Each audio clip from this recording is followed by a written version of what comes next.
Bu videonun konusu Hong Kong'tan eve, Fethiye'ye dönmek. Buralar saçma pahalı. O kadar güvenli ki güvenlik yok. Hong Kong'da size bugüne kadar hiç göstermediğim bir şeyi göstermeye gidiyorum. Nerelere gittik? Şöyle gün batımı görmedik ya resmen.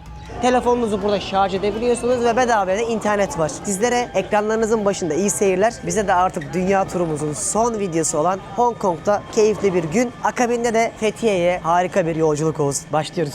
Türkiye'nin lider su arıtma markası Aura Sebilon Unique sunar.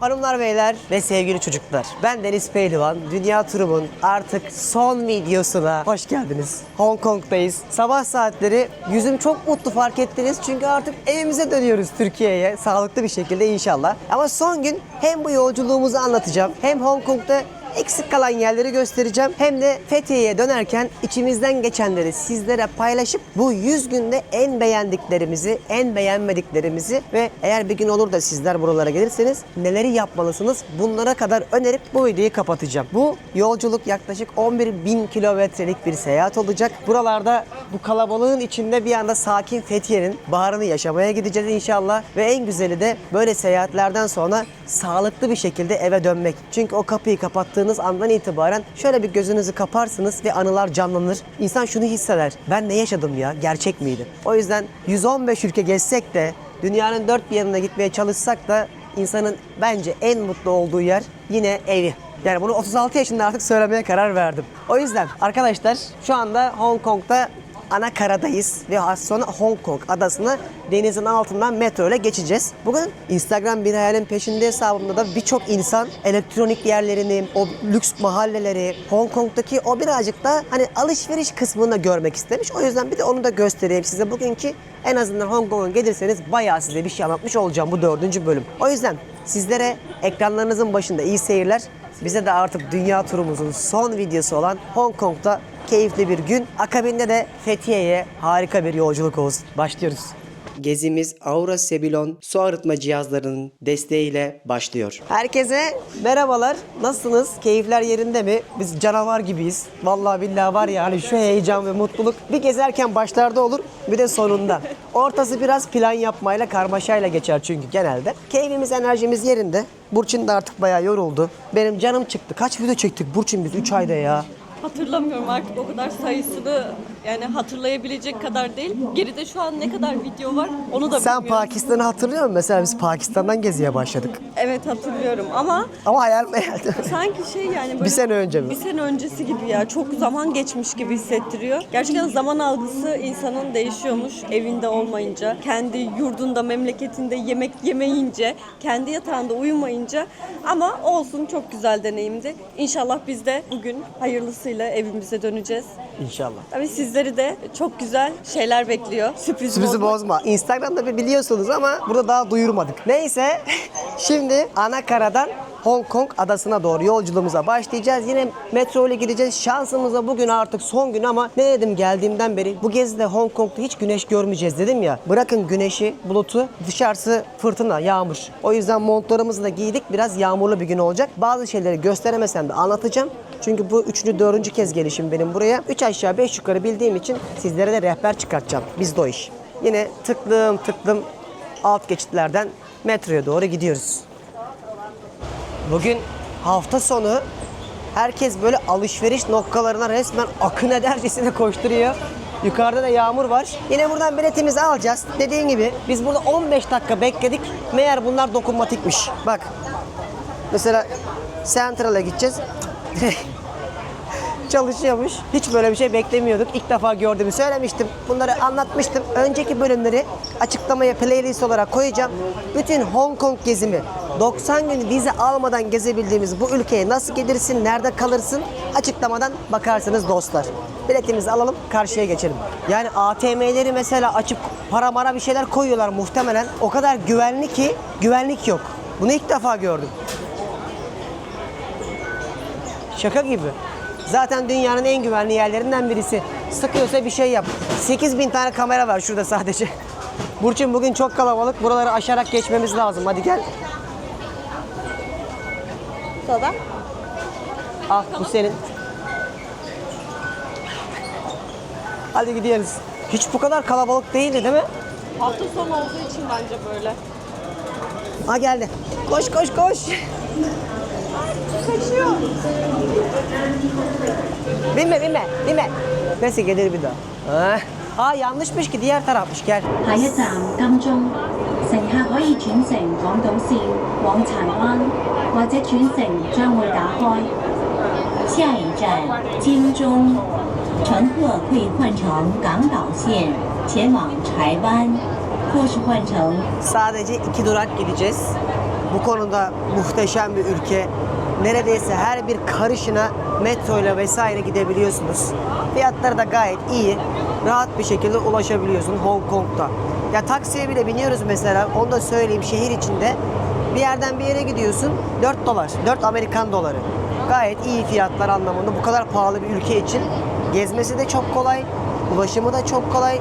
Dil zaten herkes İngilizce konuşuyor. Hiç zorlanmadık. Sizler de pek zorlanmazsınız. Böyle kalabalık bir metro ile şimdi karşıya geçiyoruz. Çıkacağımız kapıya kadar rahat rahat görerek gezdik. Bakın sizler de Google haritaları kullandığınızda böyle göreceksiniz. D2 kapısından birazdan indiğimizde çıkacağız. Aha arkadaymış ya. Bir kere tutturayım şunu ya. Hiç tutturamıyorum. enter Wuxing One Line. Thank you for travelling on the MTR.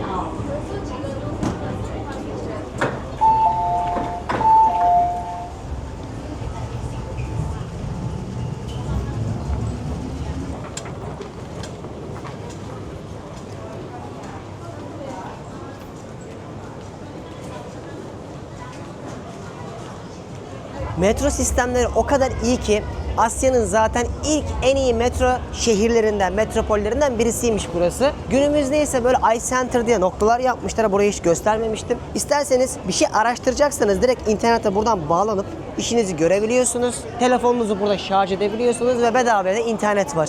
Aslında burası Çin'in toprakları. Ama İngilizler yönetmiş dedim ya 100 sene. Bu videoda ona hiç değinmeyeceğim. Önceki videolara bakın. Her şey İngilizce, her şey aynı zamanda Çince. Şimdi buradan çıkalım. Yukarıya doğru artık ana karanın en güzel yerlerini görmeye gidiyoruz. Ama bir şey daha söylemek istiyorum. Yukarıda söyleyeceğim. Çünkü az önce haberlerde gördüm ve çok üzüldüm. Bu konuya değinmeden olmaz. Geliyor. Dün internette haberlerde 3-5 tane hırtın Japonya'da tren demirlerini çaldığını gördük ve yakalanmışlar. Türkler hırsızlık mı ya öyle bir şey yazıyordu. Bana tüylerim diken diken oldu. En çok sevdiğim ülkelerden bir tanesine 3-5 tane sözde Türkiye Cumhuriyeti pasaportunu taşıyan hırt adamımızı nasıl lekelemişler. Çok üzüldüm. Bu Asya insanlarını genelde bizimkiler çan çin çön, çekik göz deyip böyle aşağılarca konuşurlar. Ve çok üzücü bu durum. Arkadaşlar hani inşallah o insanlar, yani insan mahlukları daha doğrusu Türkiye'ye gelirken ellerinden pasaportları alınır ve vatansız kalırlar. Bunu hatta Tayvan'da yaşayan bir arkadaşımız var. Çok paylaşıyor böyle bu durumları, Asya'da yapılan durumları. Bunu Vietnam'da da yapıyorlar, Kore'de de yapıyorlar, Tayvan'da da yapıyorlar, Çin'de de yapıyorlar. Umarım devletimiz gerekeni en kısa sürede yapar ve bu sözde Türkiye Cumhuriyeti vatandaşı olduğunu söyleyen vatan hainleri de cezalandırılır. Dünyayı gezen bir kardeşinizim. Bu zamana kadar gittiğim yerde ben Deniz Pehlivan değilim. Ben bir Türk'üm, Türkoyum. Öyle geçer, öyle bilirler sizi. Çünkü siz nasıl davranırsanız milletinizi öyle temsil edersiniz. O yüzden çok üzüldüğüm hep ne diyorum? Çok daha iyi restoranlarımız olsun, çok daha iyi gençlerimiz dünyaya açılsın. Biz bunun amacını verirken 3-5 tane kekonun bunu yapması çok canımı sıktı. Haberlerde görünce bu mesajı da vermek istedim. İnşallah Asya'da devletimiz gereken önlemleri alır da bunlar yüzünden görürsünüz bakın 2 gün sonra vizesiz gittiğimiz ülkelere gidemeyeceğiz vizesiz. Çok önemli siyasi harekettir bu. Ne yazık ki genelleyerek yaparlar. İnşallah gereken önlemler alınır. Yoksa ben Asya'yı çok seviyorum. Sizlerin de seveceğinizi düşünüyorum. Bu 3-5 tane kendini bilmez yüzünden de sürekli vizelerle uğraşıp Türkiye'ymiş deyip köşeye çekilmek istemiyorum. Çünkü biz böyle insanlar değiliz. Hong Kong'a hoş geldiniz. Anakara'ya geldik. Bugün burada çok güzel yerler göreceğiz inşallah. Böyle bir yerden çıktık metrodan. Bir anda devasa neon ışıkları kapladı ve güneşi de göremeyeceğiniz, ışığı pek de göremeyeceğiniz yüksek binaların gölgesinde altında bu mahalleleri keşfedeceğiz. Enerji alalım mı? Kahve mahve bir şeyler. Fark et. Hani yüzler gülüyor ama karınlar aç. Bakalım hadi gelin. Şimdi dünya turu yavaş yavaş biterken paranın suyunu çekmeye başladı. Nerede o steakhouse'lar, fine dining restoranlar? Gittik şurada bir yerde hamburger yedik geçtik. Şaka yapıyorum bu arada. Buralar saçma pahalı. Yani size şöyle söyleyeyim. Güzel bir restoran bulmak için uğraştık. Ama öğlen 2-3 gibi kapatıyorlar. Akşam 6'da bir daha açıyorlar. Rastgele menüye baktım. Bir tane tavuk şiş mangalda yapıyorlar. 9-10 Amerikan dolarına geliyor. Ama mesela aynı yerde işte McDonald's'ın bir tane Big Mac menüsünü 5 dolara yiyebiliyorsunuz. Oradan çıkarım yaparsınız. Yeme içme konusunda dünya turunda şu ana kadar gittiğimiz en pahalı ülke Hong Kong olmuş olabilir. Güneş girmeyen o sokakların olduğu mahallelerde gezerken dikkatimizi bir şey çekti. En turistik yerlerden bir tanesini görüyoruz şu anda. Şu cadde Queens Caddesi diye geçiyor ve etrafında grafitiler, murallar var. Kafeler var, restoranlar var. Böyle insanlar boydan boya yürürmüş. Ama Hong Kong'da size bugüne kadar hiç göstermediğim bir şeyi göstermeye gidiyorum. O da buradaki bir dini mabetleri. Çok güzel görünüyordu fotoğraflarda. Gelmişken hadi oraya da bir uğrayalım. Burada en çok dikkatimi çeken yer bu nokta oldu. Hong Kong'da bile Özgür Filistin diye duvarlara yazmışlar. Helal olsun. Kim der? Buralar Hong Kong diye. Yürüdüğümüz yol manzaralarına bakar mısınız arkadaşlar? Yani şurada arada karanlıklarda aşağılarda yaşayan insanlar var. Önceki bölümde anlatmıştım. Burada insanlar 1,5 metrekarelik kafes evlerde yaşıyorlardı. Bu tarafa da hiç gelmemiştik, yürümemiştik. Böyle yürüye yürüye, bakına bakına geziyoruz. Genel olarak yine söylüyorum, Hong Kong yürümek için de çok güzel bir şehir. Şu an bulunduğumuz caddenin ismi Aberdeen Street. Londra'da da vardır. O kadar sokakların büyük bir çoğunluğu İngilizlerin sömürge döneminden isimlendirilmiş ki her yerde bunu görebiliyorsun. Ve bu kalabalık metropolde hiç trafik yok. Herkes toplu taşıma kullanıyor arkadaşlar. Yani şu yola bak mesela, tek gidiş tek geliş gibi ama hiç böyle yoğun bir trafik görmüyorsunuz. Ne güzel bir ağaçmış değil mi? Kökleri resmen duvarlarla mücadele etmiş, doğa kazanmış gibi ama. Baksana. Peki bunun en iyi örneklerini nerede görürsünüz? Kamboçya, Siem Reap, Angkor Wat tapınakları. Kesinlikle görmenizi öneririm. Böyle ara ara da bilgiler vereyim. Orada ya vizeli mi vizesiz mi tam hatırlamıyorum ama girmesi kolaydır. Hatta Tomb Raider filminin bazı sahneleri de orada çekilmiştir. Ben de 12 sene önce gitmiştim. Yürüdüğümüz kaldırıma bakar mısınız arkadaşlar? Sol taraftaki ağaçların kökleri kaldırımın üstüne doğru dökülmüş resmen. Bir saç gibi değil mi? Evet. Süzülüyor. Şimdi birçok yere giderken internetten kaynak araştırıyoruz. Sonuçta bir videoyu yaparken sizlere arkadaşlar kaldırım çok güzel binaymış deyip geçmiyoruz.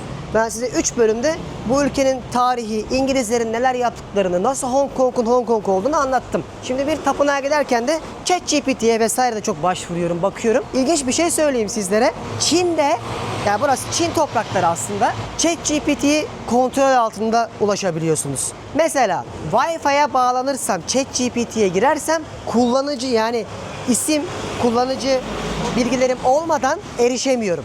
Ama mesela ben eSIM kullanıyorum şu anda. eSIM'le girebiliyorum. Onda hiçbir sıkıntı olmuyor. Aklınızda bulunsun. O yüzden Çin'in hala ağır kontrolü var Hong Kong'da da. Şimdi gideceğimiz tapınakta 1800'lü yıllarda yapılmış Taoist bir tapınak. Böyle bir 5 dakika yürüdük. Bu tapınağa geldik. Vay. Çok güzel görünüyor. Burası savaş ve edebiyat tanrısına adanmış, temeli Çin'den çıkmış din olan Taoizmin dini mabetlerinden birisi. Asya'daki birçok tapınakta olduğu gibi bağış, para, dualarınızın daha hızlı kabul olması için girişte böyle noktalar olur. Buradan tütsünüzü, yanınızda getirdiğiniz hediye varsa onları verirsiniz. Dualarınız kabul olsun diye. Bunu size Hindistan'da da anlattım. Japonya'da da anlattım. Kore'de de anlattım. Hong Kong'da da anlatalım hadi gelin. Çok güzelmiş yalnız. İlginç bir tapınakmış.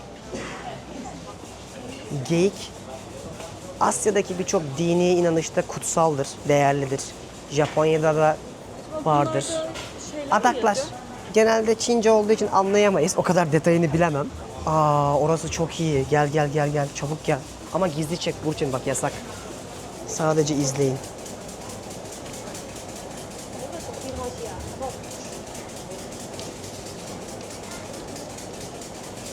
İçerinin havası çok güzel ama değil mi? Yani böyle bir dini mabette olduğunu hissediyorsun. Tütsülere bak.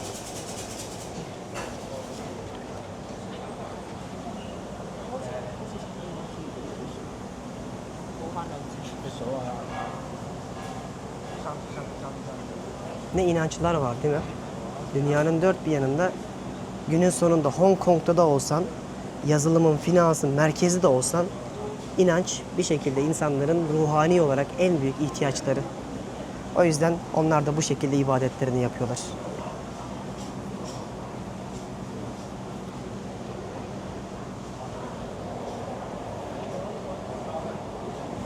Böyle köşelere de tanrılarını koyuyorlar. Bildiğiniz heykel. Onu süslemişler.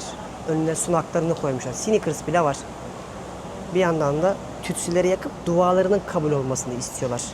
Aslında gelip bu tanrılarına dua ediyorlar. İnançlarını bu şekilde yerine getiriyorlar. Üzüme kadar koymuşlar baksana. Elma var, portakal var. Aslında buradaki her heykel bir şeyi temsil ediyor. Kimi edebiyatı, kimi savaşı, kimi ahlakı, kimi sevgiyi. O yüzden tanrısına göre değişiyor olay. Bak dokunuyor demire mesela. Demire dokunup dua ediyor. Ya şu demirden bir beklentisi var, anladın mı? İnanç işte, yani bu şekilde bir kültürleri var. Ben bunu hiç anlayamıyorum. Şu an duman altı oldu burası. Dünyayı gezmenin bana kazandırdığı en güzel aslında şey şu oldu. Yazıda okumuştum bunu. 20 tane alim toplansa bir tane din adamı kadar etki edemeyebilir toplumlar üzerinde diyor. İnançlar böyle bir şeydir. Aslında ben size neler söylerim de ortalığı karıştırmak istemiyorum. Çünkü Hindistan'a gidiyorsun. Ya farenin tapınağı var. Fare, beyaz fare var. Görünce tapıyor, çıldırıyor. Ya da maymunların tapınağı var. Maymunu kutsal olarak görüyor. Hanuman tanrısı var mesela. Dünyadaki şekli diyor. Yani inançlar çılgın bir şey. Öyle kolay kolay yani yorumlamak da zor. Haddimize de değil. Ama bildiğim tek şey var. Bunun adı üstünde bir inanç. Bilimsel olarak kanıtlanmamış kalbi bir aslında ihtiyacın doyurulması. Bu coğrafyalarında en çok gördüğümüz din aslında aynı Budizm'deki Buda gibi bir liderleri var, bir öğretmenleri var, Konfüçyüs gibi yani bilge insanlar var. Onun öğretilerinden ilham alarak yaşamlarını şekillendiriyorlar. Yani bizdeki Tanrı, Allah inancı onlarda yok. O yüzden genelde böyle gelir iyi niyetini işte evlenecekse evine dair bir bereket, bolluk duası yapar. Yeni iş kuracaksa işine dair gibi. Böyle bir yerde gelmişken gördük, güzel oldu. Bu mahalleyi gezmeye devam edelim ama şansımıza yine yağmur başladı. Alışveriş merkezine geldik. Elektronik dükkanı, Fortress diye reklam değil. Kendi paramla bir şeyler alacağım. Çünkü alacağım bir kamera var. Normalde Türkiye'de 27 binken burada 16-17 bine geliyor. Bakalım o kadar olacak mı fark, birlikte görelim. Elektronik konusunda ucuz diyorlardı burasını. İnşallah dediğim gibi çıkar. iPhone 6. This is 4, This is 5. 5 Pro. Ya merakımdan bir şey soruyorum. Siz de cheat olarak bir yere gittiğinizde erkekler özellikle hani sizin için alışverişe gidiliyor. Muhtemelen siz almadan eşiniz, sevgiliniz bir şey seçmiş oluyor değil mi? Teşekkürler, yazın yorumlara. Aynı sayfadayız. Ne ara gittin Dyson gördün orada ya. Tamam bakalım ama genel olarak fiyatlar %20, 25 fark ediyor. Şimdi lensler, kameraları falan söylemiyorum. Çünkü o kadar iyi bilmiyorum onları. Ben kendi kameramdan fiyat farkına bakarak bu yorumu yapıyorum. Yani hani Japonya'da falan PlayStation mesela 2 katı fark ediyordu. Ben orada almıştım onu, hatırlıyorum. Onda spesifik olarak örnek vermiştim ama burada baktıklarımızda böyle inanılmaz bir fark yok. Geldik Burçin'in en sevdiği yere. Var mı bu alanı sevmeyen hanım? Hadi sor bakalım, kadınlar aynı sayfada mıyız? Gel berabersiniz, sor. Ama Dyson ya. Kadın sever mi? Sever tabii. Yani güzel. İyi, hadi gelmişken sana hediye alalım. Ben bir şekilde telefonla da çekerim videoları. Önemli değil. Maksat eşimiz mutlu olsun. Baktık hava bayağı yağmurlu. Artık dedik biraz da biz koşturmadan dinlenelim. Kendimizi bir kafeye attık. Daha uçak kalkmasına da 4-5 saat var. Şöyle bir dünyanın en pahalı kahvelerini söyledik. Yani bir kahve 48 Hong Kong doları. Nereden baksanız 7 dolar. Çünkü bu muhit en pahalı yerlerden bir tanesi. Hong Kong'un Nişantaşı'na geldik. Artık dünya turumuz biterken bu yolculukta Servet'in son krakan barlarından da yiyoruz. Bu Antep fıstıklı olanı ama bunun susamlısı da var, fındıklısı da var, yer fıstıklısı da var. Böyle çantanıza atıyorsunuz. Kaç kere paylaştım. Böyle kolay kolay bozulmuyor da aynı zamanda vegan. Bizim Fethiye'mizin markası, gönül rahatlığıyla öneririm. Hatta hem Fethiye'de hem Göcek'te fiziki dükkanları da var. Yani yolunuz düşerse uğrayın. Özellikle Fethiye tahinidir, lokumlardır, şeker ilavesiz harikadır. Aslında Fethiye'mize özel yapılan bir dünya çok güzel kendi ürünleri var. Web sitelerinden de bakabilirsiniz. Ben açıklamaya bırakırım Servet'in. Tabii aynı zamanda artık birçok ürününü bu dev marketlerde ve online platformlarda da görüyorsunuz. O yüzden Fethiye'mizin gururu, Servet'i bu gezide de yanına taşımıştım. Kendilerine dünya turunda sponsor oldukları için teşekkür ediyorum. Sen 11.000 kilometre uzaklarda kendi memleketinden bir markayı böyle gel tanıt. O yüzden gururla da sizlerle paylaşıyorum arkadaşlar. Bakın. Böyle bir Antep fıstıklı krokan barıydı bu. Şimdi burada yavaştan ayrılacağız. Akşam olmak üzere ve havalimanına doğru çok hızlı giden burada trenler var, ekspres. Onlarla gideceğiz. Ve havalimanında size son 100 gündür bir enler listesi yapacağız. En kötü yer nereydi? En çok nerede aç kaldık? En çok nereyi beğendik? En iyi deniz neredeydi? En iyi tatil yeri hangisiydi gibi böyle bir sohbet yapıp önerilerde bulunacağız. O yüzden en güzel kısmı şimdi başlıyor. Bakın Hong Kong'daki havalimanını da size biraz göstereyim. Hani çünkü o kadar şehirde anlattık ya lüksü, ihtişamı. Burada da aynısını yapmışlar. Louis Vuitton'lar, Gucci'ler, Boggetta Venetta'lar, bilmem neler, Vecihi'ler. Bençi miydi? Yani burada da devam ediyor. Artık hani köprüden önceki son çıkış bir şey daha satmaya çalışıyorlar. Bak buradaki havalimanında şurada kocaman bir tane Louis Vuitton'u koymuşlar. Şurada Balenciaga, Bottega Veneta, Bulgari, Cartier, Prada, LC2 hepsi var.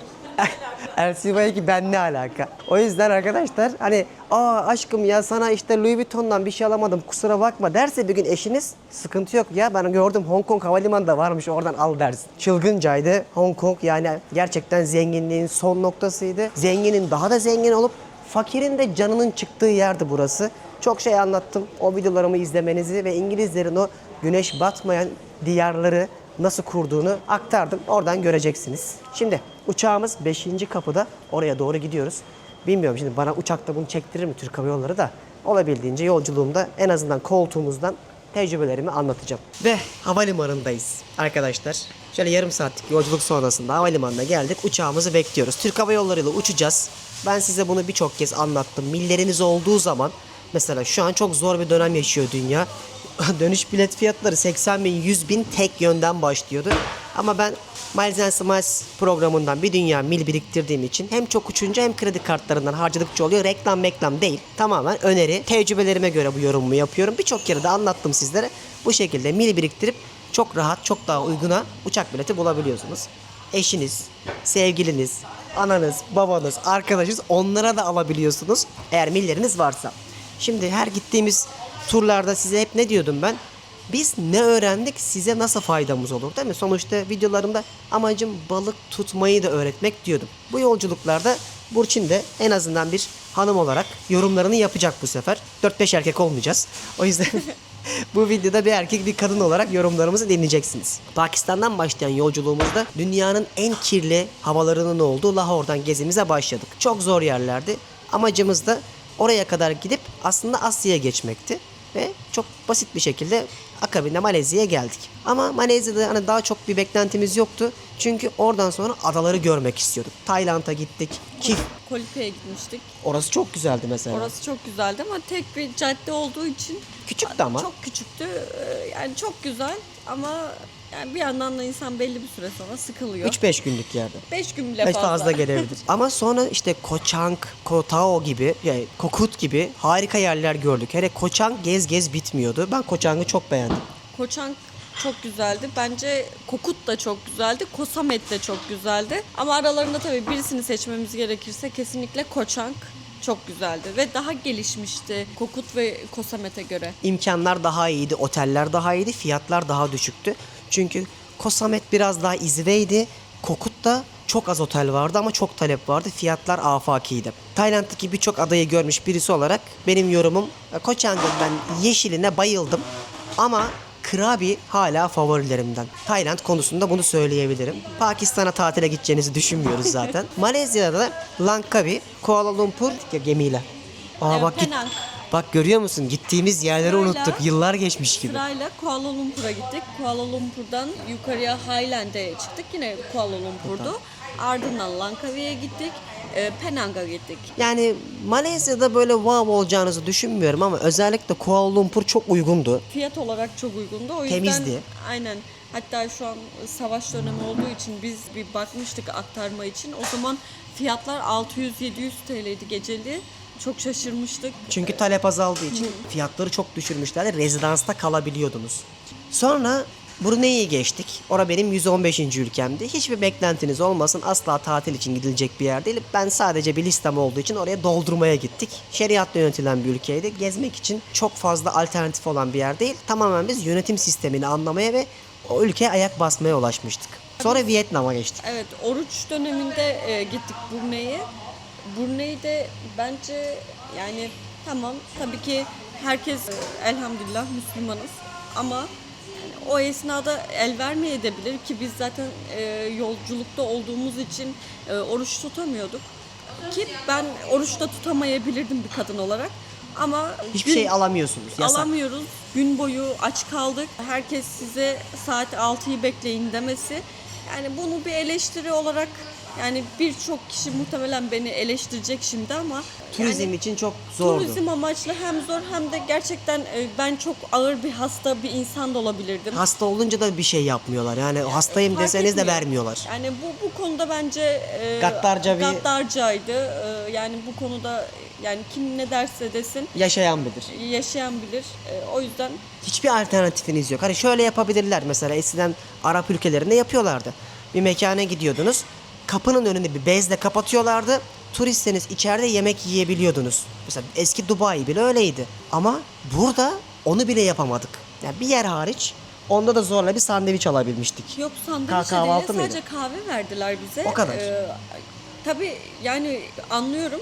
Kesinlikle saygı da duyuyoruz zaten. Dediğimiz gibi biz de Müslümanız ama yani çok ağır şartlarda hasta olan bir kadına ya da bir insana da mı yemek Biraz vermeyeceksiniz? zorlama Yani olunca- zorlama olması Hoşumuza gitmedi. ki dinde zaten zorlama yoktur deniliyor. Dinde zorlama yoksa zorunda kalan bir insanın Alternatif sunarsın. değil mi? alternatif sunmaları gerekiyordu. Düşünsene çocuğun var, hamilesin.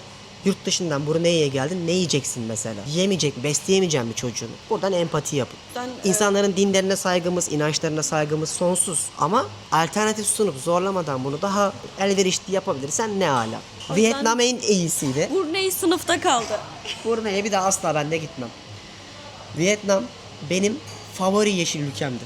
Kesinlikle Vietnam bence aralarındaki ülkeler arasındaki hem doğasıyla hem tabiatıyla hem o gördüğümüz mesela mağara Ne manzaralar gördük ya. manzaralar Da Nang çok gördük. iyiydi. Evet, Da Nang'da aşırı yani o öyle bir oluşum ben daha önce görmemiştim. Kesinlikle insanın hayatı boyunca bir kere olsun görmesi gereken bir yer diye Bir de düşünüyorum. size bir şey daha söyleyeyim dostlar. Ben açıklamaya bu gittiğimiz yerlerin hepsini sıralı playlistlerine koyayım. Ülke ülke. Siz de oradan hangi bölüm hangisiymiş diye aramayın. Vietnam'sa Vietnam'ı, Tayland'sa Tayland'ı açıklamaya sıralı koyacağım. Oradan bakarsınız. Ama Vietnam bence Türkiye'de bilinmiyor. Hala çok ucuz ve yeşillik, doğa. İkisinde de aynı rotaya götürüyorlar. Bizi biraz orada kandırdılar Evet. ama olsun. Ve de o- fiyat 2 katı oluyor. Evet, orada gördüğümüz o manzaraya değer miydi? Bence değerdi. Hayatta bir kere yapılmalı. O yüzden bence Vietnam şu anki bu gezimiz içerisindeki en güzel, muhteşem doğaya sahip olan yerdi. Peki Filipinlerin denizi? Filipinler kesinlikle çok güzel. İnsan o kayaç yapılarını gördüğü zaman büyülenmiş gibi oluyor. Fakat bence yine Vietnam benim favorim çünkü Filipinlerin o Ulaşımı çok zor ulaşımı ya. çok zor. Biz resmen gerçekten söylediğin gibi 3 gün boyunca Yolda geçiyor üç gün. Yolda geçti 6 saat boyunca ve o aktarma kısmında 6 saat yoldayız. O küçük arabalarla. mahvetti. Denize en son bir adamın kucağında geliyordu. Şöyle yan durdum ya, yan gittik böyle. 4 kişi balık istifi gibi. En arka minivan düşünün. Yani ağlaya ağlaya resmen 6,5 saat yol çektik. Hem giderken Rezillikti o. hem gelirken bir de bence Filipinler'deki o katıldığımız turlardaki En iyisi A mı? kesinlikle A'ydı. Yemek konusunda Çok kötü. Çok kötülerdi. Yemek bulabilmek için çok büyük çabalar sarf etmek Noodle gerekiyor. paketleriyle falan yaşadık hani öğlen yemeğinde. Çünkü yapmıyor. Gülüyor. Ne gerek var ki daha iyi yemeye? Daha ne istiyorsun? Pilav var işte diyor ve gülüyorlar. Bir de ülkelerin bence Filipinler, gittiğimiz El Nido kesinlikle çok güzel bir yer. Fakat şehrin dışında büyük araçlarla bıraktırıp o küçük motorlarla Merkeze götürüyorlar. şehirlerin merkezin içerisine götürmek için, o para kazanmak için.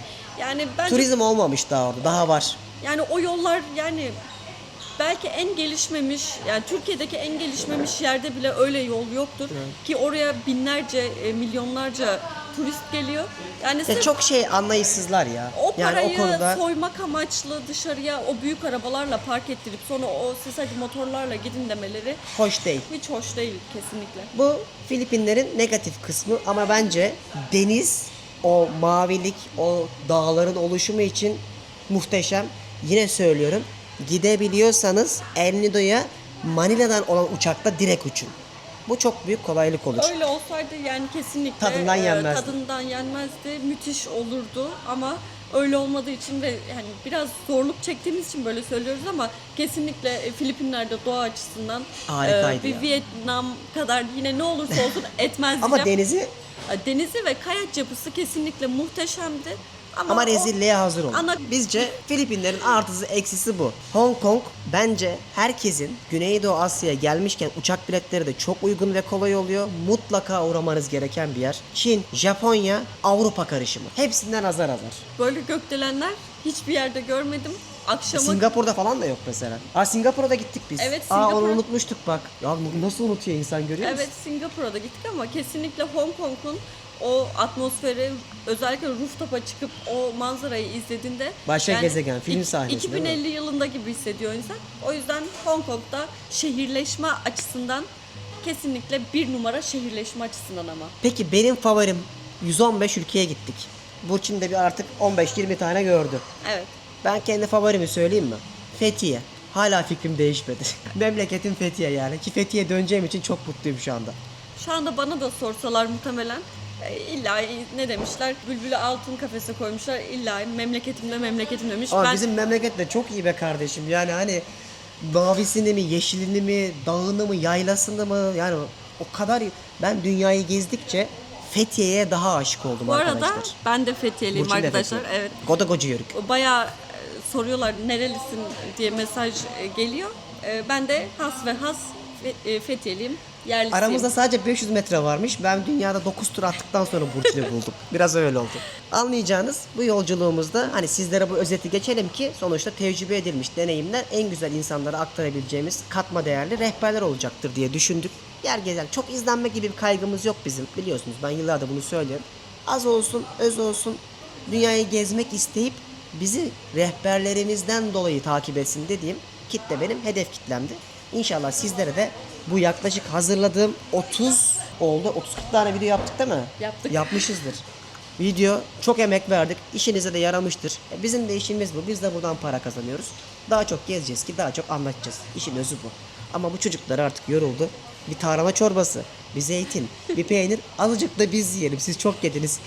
Sıra bize gelsin diyerekten birazdan Türk Hava Yolları ile uçağımıza geçeceğiz ve Hong Kong'dan 11 saatlik yolculuğumuz başlayacak. Hadi bakalım. Bu seferki istikamet Fethiye. Okay, bye. Sorry. İstanbul. Ve evet, bu videonun konusu Hong Kong'dan eve, Fethiye'ye dönmek. Hadi bakalım, iyi yolculuklar başlıyoruz. İnanamıyorum hala.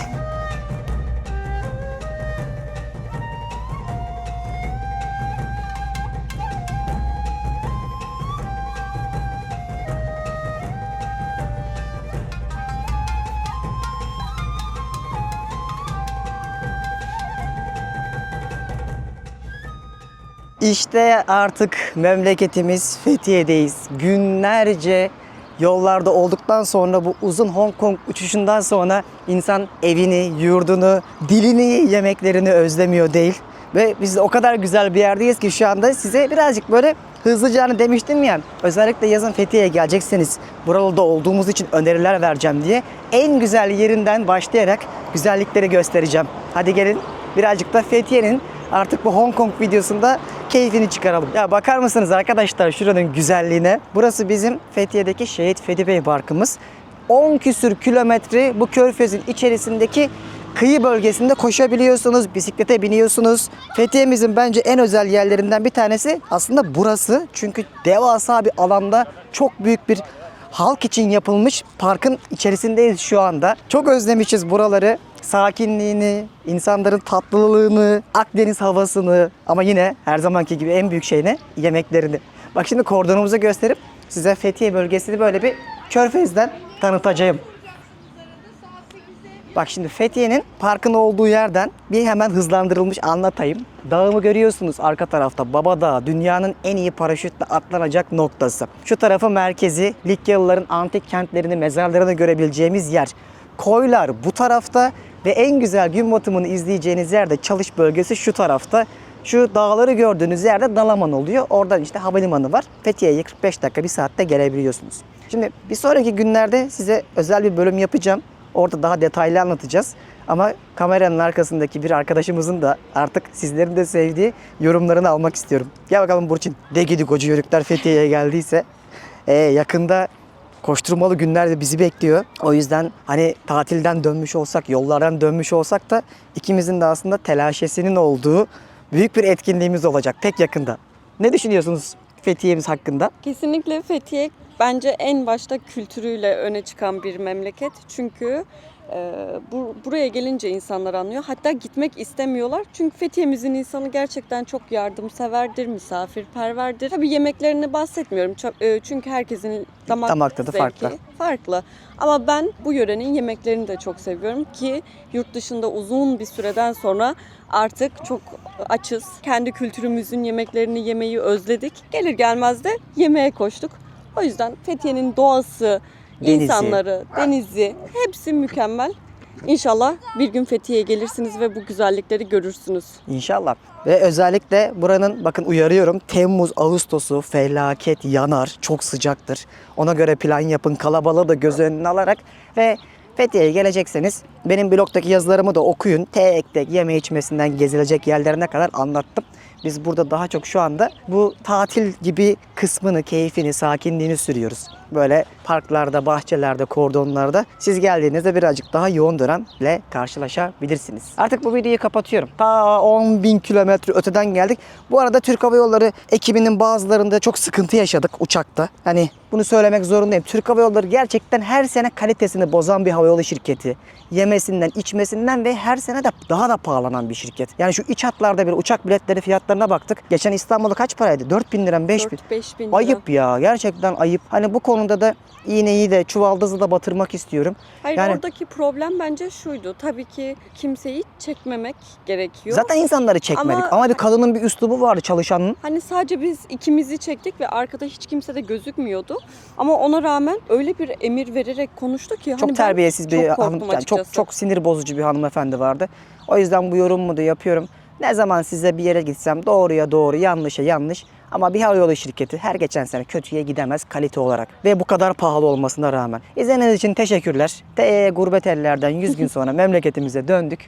Harika ülkemizin, memleketimizin, tabiatımızın keyfini çıkaracağız. Baksana şu arka planın güzelliğine bak. Nerelere gittik? Şöyle gün batımı görmedik ya resmen. O yüzden güzel dileklerinizi de yazabilirsiniz. Sonraki bölümlerde bizim için kutlamalı, oynamalı, keyifli şeyler olacak inşallah. Hatta galiba bu bölümden sonra düğünümüz gelecek. Evet, geliyor. O yüzden bildirimleri açınca izleyeceksiniz. Hanımlar beyler, bizden şimdilik bu kadar. Bir sonraki bölümde kaldığımız yerden devam ederiz. Hoşçakalın. Türkiye'nin lider su arıtma markası Aura Sebilon Unique sundu.